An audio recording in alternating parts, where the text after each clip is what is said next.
I feel like a lot of what I've done over the past week and and that's fine, and I understand why. Is I've talked a lot about more of the negative instances and experiences that I've had, whether it's being stopped by police, and even for a normal speeding ticket, the gun is always out, or hand on the hip.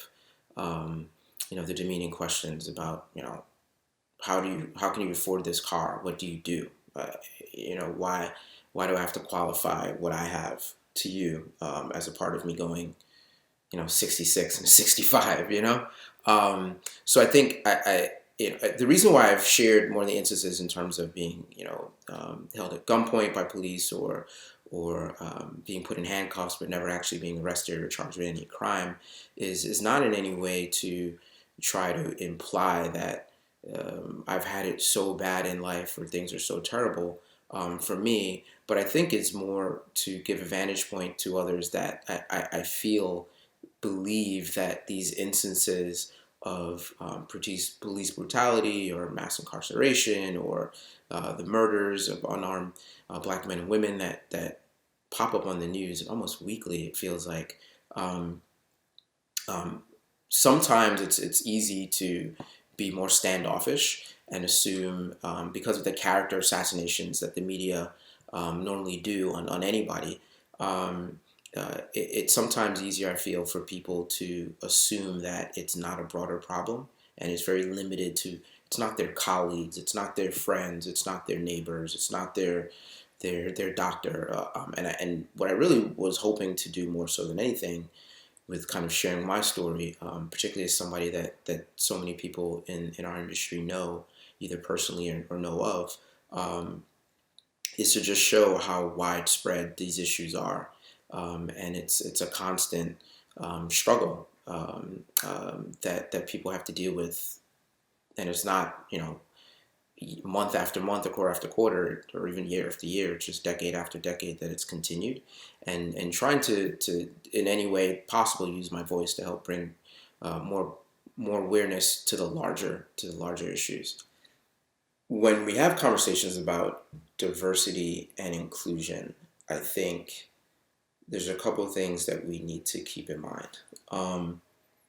It is not necessarily the same across every department in a specific company. And so the example that I've given, which is one that I think people have struggled with, is the massive lack of diversity and inclusion across engineering teams and departments.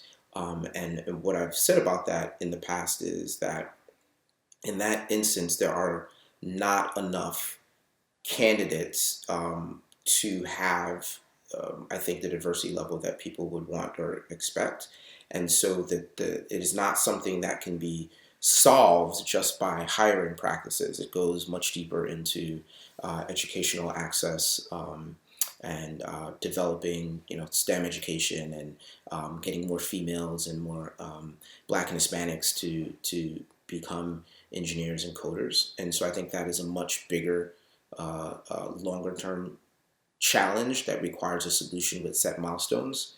Where it comes to other departments, your marketing department, your sales, your finance, your account management, operations, I firmly reject the notion that it's difficult to have a diverse and inclusive team in those respects, because there's absolutely not a lack of talent. There's an abundance of talent, particularly in those areas and departments. And so I think it has to do with mentality and culture. One of the issues that I believe, can help fix that is the lack of access to capital that females and minority, particularly Black and Hispanic minorities, have in terms of starting businesses. So when we look at 1% of venture capital going to Black founder, what you find is, generally speaking, and I'm not going to make completely mass overarching, is that more diverse executive teams, more diverse and inclusive founders build naturally more diverse companies. But if it is far and few in between where those opportunities even come, that's one challenge. And then when we look at the hiring practices in companies not having diversity and inclusion, that's another issue. At the same time, look, nobody wants to be the token black person. Let's keep it real. No one's looking for a handout or just to be given an opportunity. So I'm talking about people that are absolutely qualified to have positions or to be able to start their own businesses or raise capital. No one's asking for some sort of handout in any way. And I think there's more strength in diversity and inclusion. It's not something that people should do to check off a box. I think at the end of the day, it's a business imperative to be able to stay competitive with the future landscape of where this country's going. You kind of get this feel over the last couple of weeks is that we're almost in the middle of a new civil rights movement in this country. Obviously, I'm 39 years old, so I wasn't around in the 60s.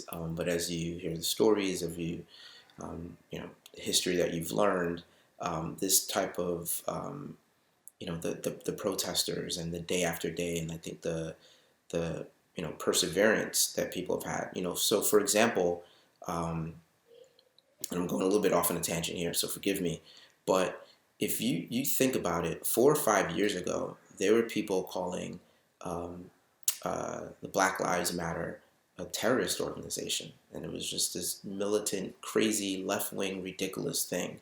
And peaceful protests from people like Colin Kaepernick were considered by some absurd and ridiculous to kneel peacefully.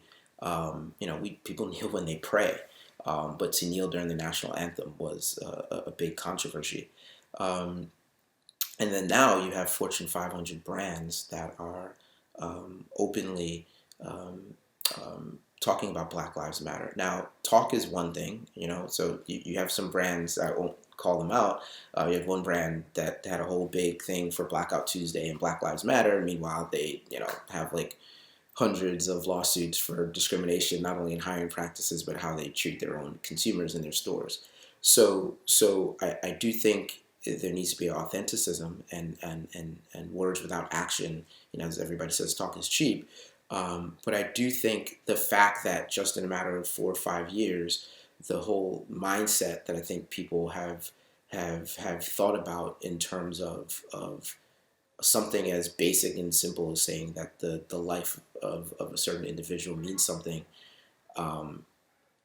In some respects, it's encouraging. In other respects, it's kind of sad that it's taken 5 years for people to just agree that the lives of certain people have value. In terms of what we can do, I think what's really important is to realize that everybody plays their role, and one of the things that we should not do, and it doesn't matter if me as a black male, or it could be a white female, white male, Hispanic person,